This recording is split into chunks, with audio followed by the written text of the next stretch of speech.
बेवहाय आङो बुंनो सानोदि दा बयबो रायजो राजासिम आं सिगां खुलुमनाय आरो हामलायनाय बावग्रोबाय। दिनैहाय मोनसे खोब मोजां रंजाथाव मोनसे बाथ्रा, मानो होनोब्ला मोनसे दिनै जोंनि बिटिआरनि सरकारनि दैदेननायाव मोनसे मोजां मोनसे आसनि, जेरैहाय दिनैहाय जोंनि गेजेराव मोनसे बे आसनिखौ लानानै मावफुंनाय जादों। बेयो जाहैबाय जोंनि चिरां डिस्ट्रिक्ट मिशन फिन रोदोमखां। बिनि बागै जों गोबां खोथा सावरायबाय। दा बियो डिस्ट्रिक्ट मोनब्रैयावबो जोंहा बियो दंजोबो। दा बे हिसाबै दिनै जोंहा मोनसे खोब रंजाथाव बाथ्रा। दिनै जोङो गोबाव समनिफ्राय बे फिन रोदोमखां क'अपारेटिभ ससाइटिखौ जोङो बानायनानै रेजिस्टार खालामनानै जोङो खामानि मावबाय थानानै दिनैहाय मोनसे जाफुंसार लामायाव फैदों। दिनैहाय खोब मोजां जोंहा मेल मिटिंबो जानानै थांबाय। बेवहाय मेलाव दङमोन जोंहा जोंनि मानगोनां मानाव गेदेर जोंनि EM रनजित फरेस्ट EM जोंनि सार बिथाङा दङमोन, आरो मानगोनां मानाव गेदेर जोंनि धनजय EM बिथाङाबो जोंजों लोगोसे दङमोन। बिथांनि दैदेननायावनो बे गासैबो जोंनि रोदोमखां बे ससाइटिया जानानै फैदों। बेयाव लोगोसे जोंनि मिरुनिनो दैदेनगिरि नेहाथारि बिलिरथि औवारि बिथाङाबो दङमोन। दा जोंहा बेयाव गोबां खोब मोजां माने मेहेरगोनां मेल मिथिङा जानानै थांबाय। दिनैहाय बेखौनो आं बुंनो सानो जे दिनै बिटिआर गभर्नमेन्टनि दैदेननायावहाय जोङो जेनाखि जोङो एक्स NDFB जिहेतु जोंहा फिन रोदोमखां मोनसे क'अपारेटिभ ससाइटि दङ। दा बेखौहाय मावफुंनायावहाय बिथांमोना जोंखौ गोबां खस्थ' लानानैबाबो जोंनि बे जेनाखि थांखियाव जाफुंसार खालामबाय। बिथांमोननिसिम आं हामलायथि बावबाय जोंनि बिटिआर गभर्नमेन्टनिसिम। दिनैहाय जोङो बे फिन रोदोमखां क'अपारेटिभ ससाइटिनि थाखाय जों दिनैहाय 40 लाख जोङो चेक मोननो हादों। बियो जाहैबाय जों डायरि फार्म मोनसे जोङो बानायगोन।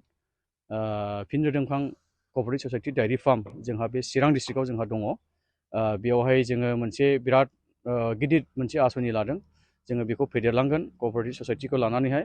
जोङो दिनैहाय बेखौ मावफुंनो थाखाय सिगाङावनो जोङो बेयाव डायरि फार्मनि थाखाय जोङो न' लुनो थाखाय आरो आदारनि बागै जोंहा जगार खालामनो थाखाय बेयावहाय जोंनोहाय धनन्जय EM सार आरो रनजित EM सार बिथांमोना जोंनो 40 लाख थाखा जोंनोहाय चेक गथायनानै दिनै होलांबाय।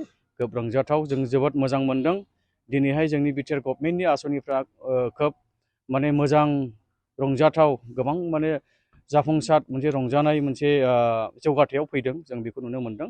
आं बेखौनो खावलायनो सानो जे जोंनि जेसेबांनाखि चिरां डिस्ट्रिक्टनि एक्स NDFBफोर जेसेबां क'अपारेटिभ ससाइटियाव दङ जोंनि फिन रोदोमखां डायरि फार्माव, दा बिथांमोनखौ आङो खावलायनो सानदों जे बेयाव खुनु गोनो गोथो साननांगौ जेबो गैया।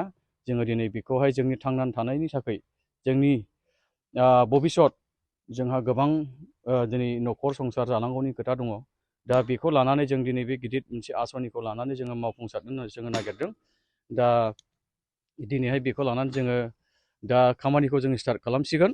जोङो बेखौ जोङो मिजिंथिदों जे बिनि दारैनो जोङो गोबां बे 40 लाख थाखा जोङो मोननायनि उनाव जोंहा गोबां बेयावहाय आरो स्किमफोर फैबावगोन। बेयावहाय जोंहा रांनि बेलायाव आरोबाव जोंनि बे डायरि फार्माव आरोबाव अनसुंथाइनि थाखाय आरो फैबावगोन। बियो उनाव जाबाय थागोन। जोङो बेयाव मोनसे प्रग्रेसखौ मोनसे मावफुंनायखौ जोङो देखायग्रोनांगोन, बिनि उनाव जों मोनलांबाय थागोन। आरो बेयाव जोङो गोबां जोङो